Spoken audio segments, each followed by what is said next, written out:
4:23 a.m. and I'm sitting on my bathroom floor surrounded by old photos, text messages, and a timeline I've been constructing for the past 8 hours.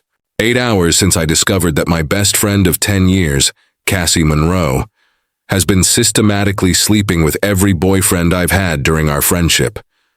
Not after we broke up, not during rough patches where we were technically on a break, but actively, deliberately, while I was in committed relationships with these men. While she was sitting across from me at coffee shops listening to me talk about my relationships, while she was helping me pick out anniversary gifts, while she was telling me she had my back. My name is Maya Chen. I'm 28 years old, and I just found out that the past 10 years of my life, 5 serious relationships, countless intimate conversations, a friendship I valued above almost everything, were built on a foundation of lies so elaborate, so sustained, that I'm questioning my ability to judge reality itself. This isn't a story about one drunken mistake or a moment of weakness. This is about a pattern, deliberate repeating pattern where my best friend would seduce every man I dated, maintain affairs with them for months or even years, and never once show a hint of guilt or remorse. And the worst part? She's still out there right now, probably sleeping peacefully, while I'm here trying to piece together which parts of my romantic history were even real. I need to write this down, because I feel like I'm losing my mind, because the evidence is overwhelming. But part of me still wants to believe there's some other explanation, because I've spent the past 8 hours discovering that almost everyone in my life knew or suspected what was happening, and nobody told me. Let me start from the beginning, because this goes back further than I initially realized. Cassie and I met freshman year of college. We were roommates in the dorms randomly assigned, and we clicked immediately. She was outgoing, funny, confident. Everything I felt like I wasn't. I was quieter, more studious, kind of awkward with guys. Cassie was the one who always had boys interested, always knew what to say, always seemed comfortable in her own skin. We became inseparable. Studied together, went to parties together, told each other everything. Or at least I thought we told each other everything. Cassie was the first person I'd call with good news or bad news. She was my person, my best friend, the sister I never had. We're going to be friends forever, Cassie said once during sophomore year, drunk at some frat party. You and me against the world. I've got your back always, I believed her. Why wouldn't I? She'd never given me a reason not to trust her. My first serious boyfriend was junior year. His name was Ryan. We met in a marketing class, started dating, and within a few months it was serious. He was my first real relationship. First person I said, I love you to. First person I could imagine a future with. Cassie loved Ryan, or at least that's what she said. He's perfect for you, she'd tell me. You guys are so cute together.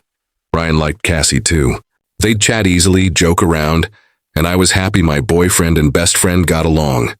Ryan and I dated for about 1.5 years. Toward the end, things got weird. He became distant, would cancel plans, seemed distracted when we were together. I'd talk to Cassie about it constantly. Maybe he's stressed about graduation. Cassie would suggest, or maybe he's just not that into you anymore. Sometimes relationships run their course. When Ryan finally broke up with me, I was devastated. Spent weeks crying. Cassie was there for all of it. Brought me ice cream, let me sob on her shoulder, told me I deserved better. His loss, Cassie said. You're amazing, and he's an idiot for not seeing it. You'll find someone so much better. 3 months after the breakup, I saw Ryan at a party. He was drunk, and when he saw me, he got emotional. Maya, I'm so sorry, he said. I'm so fucking sorry about everything. It's okay, I said, uncomfortable. We both moved on. No, you don't understand, Ryan said. I'm sorry about all of it. About how it ended. About the lying. About his friend pulled him away before he could finish. At the time, I thought he was just drunk and feeling guilty about the breakup. Now I know he was trying to tell me about Cassie. My second serious relationship was 1 year after college. I'd moved to Chicago for work, and Cassie had moved there too. We got an apartment together. Best friend roommates in the city, we called ourselves. It felt like the dream.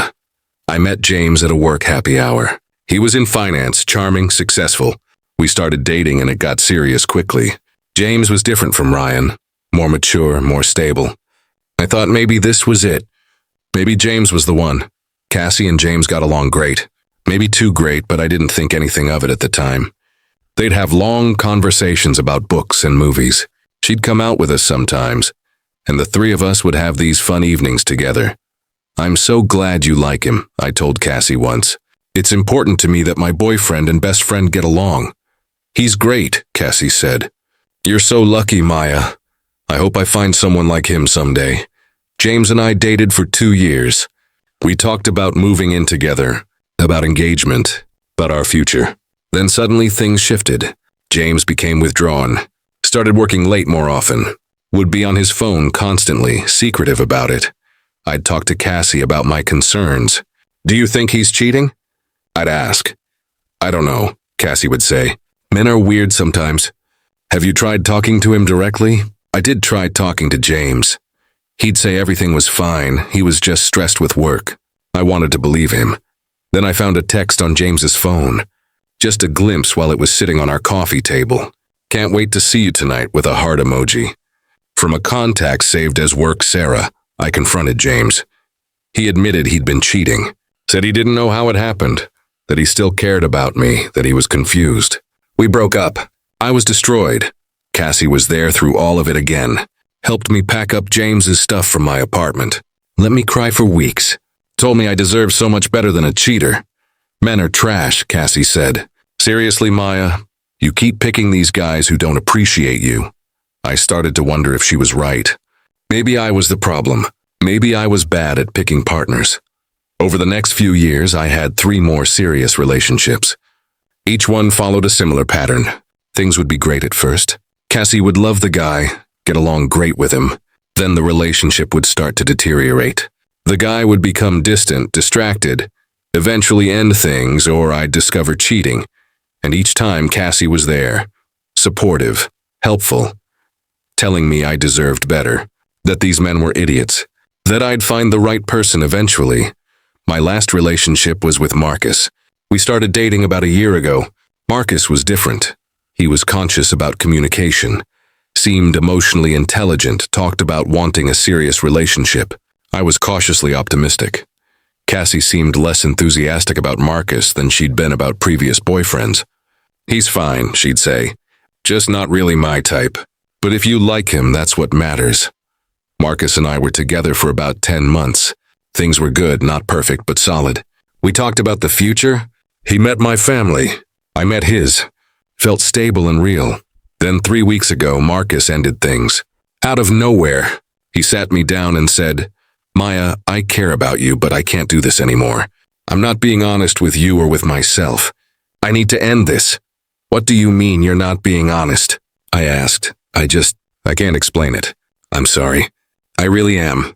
You deserve someone who can be fully present with you, and I can't be that person. He left. I was confused and hurt, but trying to be mature about it. Another relationship that didn't work out. Maybe Cassie was right. Maybe I was just bad at picking men. I called Cassie, crying. She came over with wine and tissues. I'm so sorry, babe, she said. Marcus is an idiot. You dodged a bullet. Last week I ran into Marcus at a coffee shop. It was awkward. We made small talk. Then as I was leaving, he stopped me. Maya, I need to tell you something. I've been feeling guilty and I think you deserve to know the truth. My heart started racing. What truth? Marcus looked uncomfortable. I didn't end things because of anything you did. I ended things because of Cassie. Cassie? What does she have to do with anything? I was sleeping with her, Marcus said quietly. The whole time we were together. Almost from the beginning.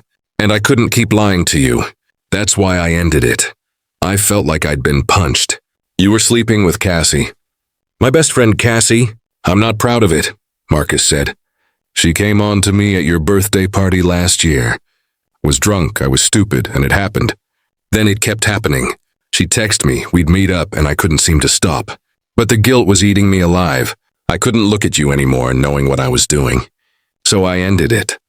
I stood there in the coffee shop, unable to process what I was hearing. I'm so sorry, Maya, Marcus continued. You didn't deserve any of this. Cassie is. She's not who you think she is, and I'm an asshole for going along with it. But you deserve to know the truth. I went home in a daze, sat on my couch trying to make sense of it. Cassie had slept with Marcus. My best friend had slept with my boyfriend for months, while living with me, while being my friend, while listening to me talk about my relationship. Then a horrible thought occurred to me. If she did it with Marcus, did she do it with the others? I started going through old photos on my phone, old text messages, looking for evidence of something I'd never thought to look for before. And I found it. Little pieces that didn't make sense at the time but made horrible sense now. A photo from Ryan's phone that had accidentally been shared to a group chat. Cassie in his apartment, wearing one of his t-shirts, time-stamped from when Ryan and I were still dating. Text messages between Cassie and James that I'd glimpsed once on her phone. Last night was amazing. Can't wait for next time. That she'd explained away as talking about a party we'd all gone to. But the date was wrong. We hadn't all been together that night. Instagram stories from my third boyfriend, Tyler, that showed Cassie in the background at his place multiple times when he'd told me he was too busy to hang out. Venmo transactions between Cassie and my fourth boyfriend, Eric, for the hotel room that I'd never thought to question. The evidence was there. I'd just never been looking for it because why would I? Why would I ever suspect my best friend was systematically seducing every man I dated? I spent the next few hours going through everything, making lists, creating a timeline. And the pattern was undeniable. With every single boyfriend I'd had in the past 10 years, there was evidence of Cassie being involved with them. She'd overlapped with Ryan for about 6 months before we broke up. She'd been with James for over a year while he and I were together. Tyler and Eric both showed evidence of affairs lasting several months. And Marcus had just confessed to almost a year. 10 years, 5 relationships, all of them tainted by my best friend. I called my other friend, Michelle, someone I'd known since high school but hadn't been as close to because Cassie always dominated my time. Michelle, I need to ask you something and I need you to be completely honest. Okay. Michelle sounded worried. Did you know Cassie was sleeping with my boyfriends? Silence. Long, horrible silence. Michelle, Maya, Michelle sighed. I suspected. A few times I saw things that seemed off, but I didn't know for sure and I didn't want to cause drama if I was wrong. What did you see? I saw Cassie and Ryan leaving a hotel together once. She said they'd run into each other and were just getting coffee, but it seemed weird. I saw Cassie and James at a restaurant together when you were out of town once. They were sitting really close, holding hands under the table. I almost told you, but Cassie saw me and later called to explain they were just discussing how to plan a surprise for you. There was no surprise. I know that now, Michelle said. Maya, I'm so sorry, I should have said something. But Cassie always had explanations and I didn't want to be the friend who caused problems in your friendship without proof. I called my cousin Rachel, who'd met several of my boyfriends over the years. Rachel, did you ever suspect anything between Cassie and any of my boyfriends? Oh God, Rachel said. You found out. You knew?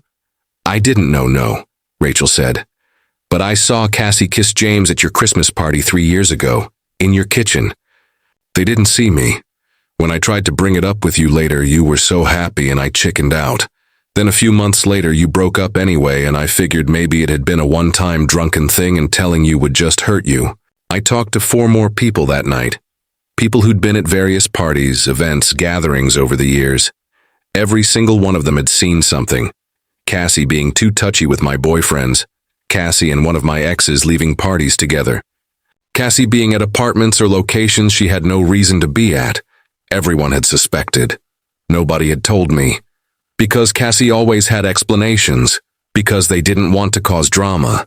Because they weren't sure and didn't want to ruin a friendship over suspicions. By 3 a.m. I had compiled overwhelming evidence. Not just from Marcus's confession, but from digital trails, witness accounts, patterns of behavior going back a decade. Cassie had been sleeping with every man I dated, while I was dating them, while being my best friend, while living with me for 3 of those relationships. I sat there on my bathroom floor looking at this timeline of betrayal, trying to understand how this was possible. How could someone do this? How could Cassie listen to me cry about relationship problems she was causing? How could she help me get ready for dates with men she was also sleeping with? How could she comfort me through breakups she had probably caused by making these men feel too guilty to stay with me? I thought about all the times I'd confided in her about my relationships, about intimacy issues with James, issues that probably existed because he was also sleeping with Cassie, about feeling disconnected from Tyler, disconnection that made sense now that I knew he was maintaining a whole other relationship, about sensing something was wrong with Marcus. Something was wrong. He was having an affair with my best friend. Cassie had a front row seat to the pain she was causing, and she never stopped, never came clean, never showed remorse. At 4 a.m., I texted Cassie. I know about all of them, Marcus told me. I've spent the night putting together the whole timeline. 10 years of you sleeping with every boyfriend I've had. Don't bother lying, I have evidence. She responded within minutes. Maya, can we please talk about this in person? It's not what you think. It's exactly what I think, I wrote back. I have witnesses. I have digital evidence. I have Marcus's confession. I have the whole pattern laid out. My phone rang. Cassie, I answered. Maya, please let me explain. Explain what? I interrupted. Explain how you've been fucking every man I've dated for the past 10 years. Explain how you've been living with me, being my best friend while systematically destroying my relationships. It's not like that, Cassie said, crying. It wasn't planned. It just happened. With Ryan, it started as a one-time thing and I felt terrible. But then with James, it happened again. And then it became this pattern I couldn't break. Couldn't break? I said. You couldn't stop yourself. From seducing my boyfriends? That's your explanation? I know how it sounds, Cassie said, but I never meant to hurt you. I care about you, Maya. You're my best friend. Best friends don't fuck each other's boyfriends, I shouted. Best friends don't maintain year-long affairs with their friend's partner. Best friends don't watch. You cry about relationship problems they're causing. I know, Cassie was sobbing now. I'm sick. I know something is wrong with me, but I never wanted to lose you. You're the most important person in my life. I'm the most important person in your life? I repeated incredulously. Is that why you've spent a decade sabotaging my relationships and lying to my face? I didn't sabotage. Yes, you did, I interrupted. You think Ryan became distant for no reason? You think James just randomly cheated? You think Marcus ended things because of some vague personal issue? You caused all of it. You made these men feel guilty, divided their attention, probably made them feel crazy for being with both of us. Cassie was quiet for a moment. Then, why did Marcus tell you? Are you serious? I asked. That's your concern? Not that you did this, but that you got caught? I thought we had an understanding, that what happened between me and them stayed between us. You had an understanding, I said slowly. You and my boyfriends had an understanding to keep your affairs secret from me. Maya, please, did you sleep with all of them? I asked. Or did I miss any? Was there a single boyfriend I had in the past 10 years that you didn't fuck behind my back? Silence. Answer me, Cassie. No, she finally said. You didn't miss any, all of them. I felt sick. Why? Why would you do this? I don't know, Cassie said. At first with Ryan it was. I was jealous. You had this great boyfriend and I didn't. And he was interested in me and it felt good. Then with James it was like proving I could. With the others, I don't know, it became this thing like I had to do it. Like it wasn't real for you until I'd been with them too. You're insane, I said. You need serious help. I know, Cassie agreed. I'll go to therapy. I'll do whatever it takes to make this right. Make this right? I laughed bitterly. Cassie, there's no making this right. You destroyed 10 years of my romantic life. You made me think I was the problem. You made me doubt my ability to maintain relationships. You made me think I was bad at choosing partners when really I was being sabotaged by my best friend. I'm so sorry, Cassie said. Sorry doesn't fix this. I said. Sorry doesn't give me back 10 years of trust. Sorry doesn't undo the fact that you're a person who could do this to someone who loved you. I hung up, blocked her number, started packing up anything of hers that was in my apartment. We'd stopped living together a year ago, but she still had stuff here. Since then, it's been 8 days now. I've been trying to process this. I've been in therapy every day. Emergency sessions with a counselor who specializes in betrayal trauma. This is one of the most complex betrayal cases I've encountered, my therapist said. You were betrayed repeatedly by 2 groups, your romantic partners and your best friend. The level of sustained deception is significant. I've had to tell people, my family, my other friends, my coworkers who knew Cassie. Everyone is shocked, horrified. Many are angry they didn't put the pieces together earlier. My mom cried when I told her, I'm so sorry, sweetheart. I always thought Cassie was such a good friend to you. I never suspected. My dad wants to confront Cassie. They told him not to. She's not worth the energy. The worst part is going through my memories now. Every moment with Cassie is tainted. Every piece of advice she gave me about relationships, was she giving advice or was she sabotaging? Every time she told me I deserved better, did she mean it or was she just covering her tracks? I remember Cassie helping me pick out lingerie for James's birthday. She was sleeping with him at the time. She helped me choose lingerie for a man she was also having sex with. I remember Cassie listening to me worry about whether Marcus was losing interest. She knew exactly why he seemed distant. He was conflicted about their affair. But she sat there and told me I was overthinking it. I remember Cassie comforting me through the Ryan breakup, telling me his loss while she was probably already planning to continue seeing him after we broke up. Every memory is poisoned now. I've also had to deal with the men. Marcus has tried to apologize multiple times. I'm not asking for forgiveness, he said. I just want you to know that what happened wasn't about you being inadequate. She's very good at manipulation. She made me feel like what we were doing was somehow separate from my relationship with you. Like they were 2 different worlds. I talked to James briefly. He admitted to the affair, said he'd felt terrible the whole time but couldn't seem to end it with Cassie. She had this power over me, James said. I know that sounds like a cop-out, but it's true. She'd make me feel special, then guilty, then special again. I was so confused I didn't know what I was doing. I even tracked down Ryan. He's married now, has kids.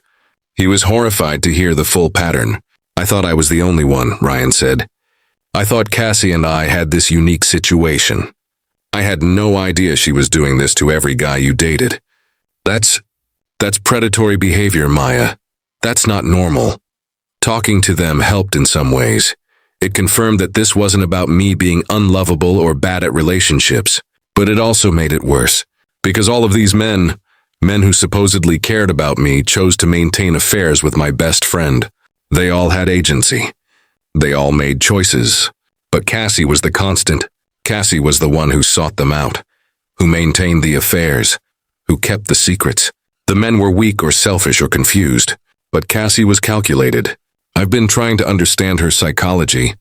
My therapist says people like Cassie often have deep insecurity that they manage through control and validation seeking. She needed to prove she could have what you had, my therapist explained. Not because she wanted the relationships, but because having them proved her worth. You were her measuring stick. That makes me feel even worse. I wasn't her friend. I was her competition. Every relationship I had was an opportunity for her to prove she was better, more desirable, more powerful. Why me? I asked my therapist. Why was she so obsessed with taking my boyfriend specifically? Usually in these dynamics, the perpetrator has complicated feelings about the victim, my therapist said. Cassie probably admired you, envied you, and resented you all at once. Taking your boyfriends was her way of feeling superior, while maintaining closeness to you. I've also discovered that I'm not the only one. I tracked down a girl Cassie was close to in high school before we met. Her name is Amber. I found her through mutual Facebook friends and sent her a careful message, asking about her friendship with Cassie. Amber called me immediately. Oh my God, she did it to you too? Too? Cassie slept with my boyfriend senior year, Amber said. And when I found out and confronted her, She made me feel like I was being dramatic. She said it was just sex, it didn't mean anything, I was ruining our friendship over a boy. She made me feel like I was the problem for being upset. What happened? I asked. I distanced myself from her, Amber said. I thought it was an isolated incident. A one-time thing where she made a terrible choice. I never thought. God, Maya, you're saying she's been doing this for over a decade? I told Amber everything. She was silent for a long time. I should have warned you, Amber finally said. When I saw you two were friends on Facebook years ago, I should have reached out and told you what kind of person Cassie was. But I convinced myself maybe she'd changed, maybe she'd grown up. I'm so sorry. So Cassie has been doing this since at least high school. This isn't a pattern that developed. This is who she is. I've been going through all our mutual friends, telling them what happened and cutting ties with anyone who defends Cassie or minimizes what she did. I've lost about half my social circle in the process. People who say things like, well, takes two to tango, or you can't blame Cassie for your boyfriend's choices, or maybe there's more to the story. They're right that my ex-boyfriends made their own choices, but the person who systematically pursued all of them was Cassie. The person who maintained years of deception was Cassie. The person who was supposed to be my friend while destroying my relationships was Cassie. I'm also dealing with the practical fallout. Cassie and I were supposed to be bridesmaids in our mutual friend Kate's wedding next month. Kate called me crying, saying she didn't know what to do. I love you both, Kate said. This is so awful. Is there any way you two can work this out? Kate, she slept with every boyfriend I've had for 10 years, I said. There's no working this out. If you want Cassie in your wedding, that's your choice. But I can't be there if she is. Kate chose Cassie, said they'd been friends longer, that she couldn't just kick Cassie out of the wedding party. I understood, but it still hurt. I'm losing friends, losing memories, losing a decade of what I thought was a genuine relationship. And Cassie? From what I hear through the grapevine, she's telling people I'm overreacting. That yes, she made mistakes, but she's in therapy now and trying to grow. That she never meant to hurt me. That our friendship meant everything to her. She's already moved on to a new friend group. Young women in their early 20s who don't know her history. I want to warn them, but my therapist says that's not my responsibility. That I need to focus on my own healing, not on preventing Cassie from doing this to others. But I think about those women and I worry. Is Cassie already studying their relationships? Already picking her next targets? Already positioning herself to do to them what she did to me? It's been 8 days since I found out. 8 days since my entire understanding of the past decade was rewritten. 8 days of trying to figure out who I am without the friendship that defined my adult life. I don't have answers yet. I don't know how to trust people again. I don't know how to date knowing that this happened with literally every relationship I had. I don't know how to have female friends without wondering if they're like Cassie. My therapist says healing will take time, that I need to be patient with myself, that eventually I'll be able to trust again. But right now, all I feel is stupid. Stupid for not seeing it. Stupid for trusting her. Stupid for defending her to people who had concerns over the years. You're not stupid, my therapist keeps saying. You trusted your friend. That's normal and healthy. What's not normal is what Cassie did. The problem is her, not you. I know intellectually she's right, but emotionally I feel like I should have known. Like there should have been something that tipped me off before 10 years had passed. It's almost 6 a.m. now. Another sleepless night. Another night of going through old memories and seeing them differently. Another night of being angry and hurt and confused. Cassie texted from a new number yesterday. I miss you. I know I don't deserve forgiveness, but I want you to know our friendship was real to me.